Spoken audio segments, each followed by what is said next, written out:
There's a lot of kill shelters around. So when that dog is up for the red line, they basically call it, that means it's red line to be euthanized.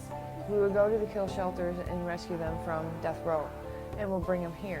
Our goal is to save the dogs, as many as possible. We do a lot of rescues too.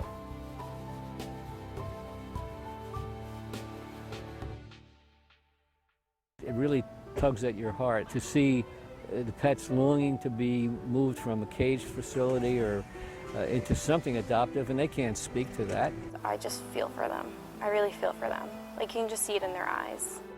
In order to work in this place, you gotta have compassion for these animals that you see coming here on a daily basis.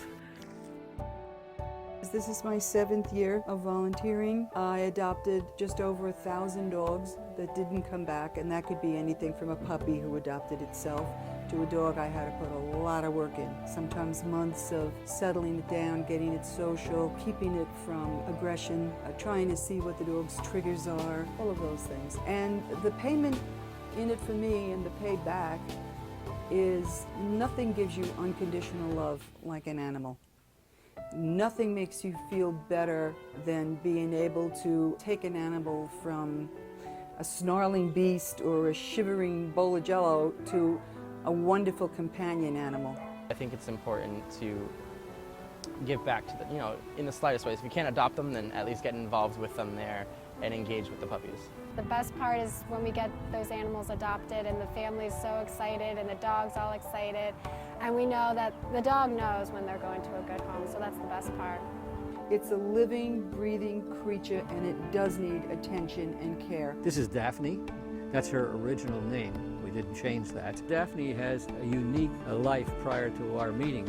I can't tell exactly what her life was like, but I don't think she was physically abused. She was emotionally abused since she was part of a hoarding situation. Her story was one of deprivation of emotional care. Found the posting for Barney on, I think, a Thursday.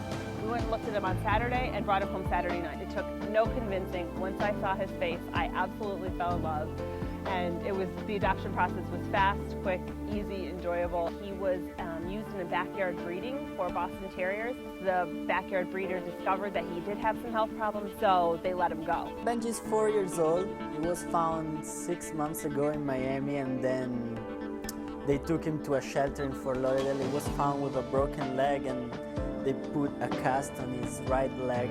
So couldn't really walk for probably about a month.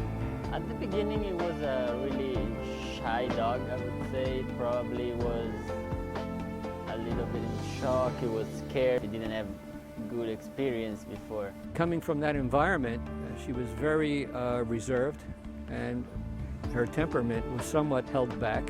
It may have taken up to 2 or 3 weeks before she became familiar coming out of the cage, not having the cage closed. It was just a shelter. Before you know it, Daphne was on the bed and on the chairs. After a while, he started to feel comfortable in his new place, in his new apartment with his new family. She never really walked any great distance, so we together learned how to walk in a more appropriate fashion for both of us. Since then, now she walks me. The transition from adoption to today has been pretty seamless. Everybody keeps telling me, I can't believe how well behaved your dog is. Normal dogs are not like this. Even my husband jokes around. He said, you have to realize this is a special dog. Most dogs are not like this. We always say who rescued who, because not only is the dog getting, a home and a better life, but the individual that is rescuing them, their life tends to be improved as well. They don't ask for anything. They really don't. They'll give all their affection. They're very forgiving, and it's something I think human beings can learn a lot from. If you can help a dog that's in need, that doesn't have any place to go, I think that's absolutely the way to go. I think everybody should adopt a dog as opposed to getting one from even a pet store. You've heard awful stories about that. There's so many animals out there that need good homes, so adoption is definitely the way to go. You help these dogs that don't have a house, don't have a family.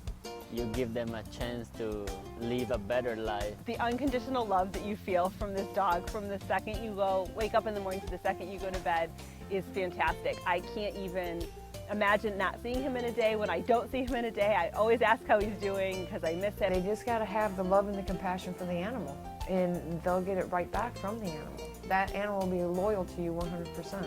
It's unconditional love. It's fun to have a dog. Take him out places, have him meet other people. You can do a good thing by adopting and adopting wisely. And the payback is love. Lovey. Huh. Is that the payback? Say hi, my fans.